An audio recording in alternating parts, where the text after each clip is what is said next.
शान्ताकारं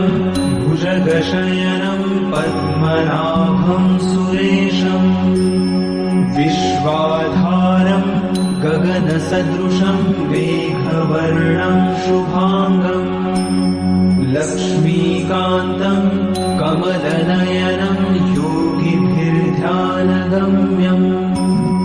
वन्दे विष्णुं भवभयहरं सर्वलोकैकनाथम् शान्ताकारं भुजगशयनं पद्मनाभं सुरेशं विश्वाधारं गगनसदृशं मेघवर्णं शुभांगं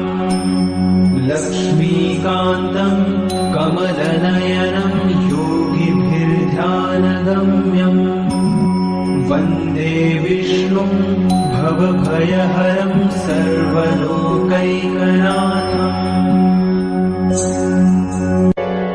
शान्ताकारं भुजगशयनं पद्मनाभं सुरेशं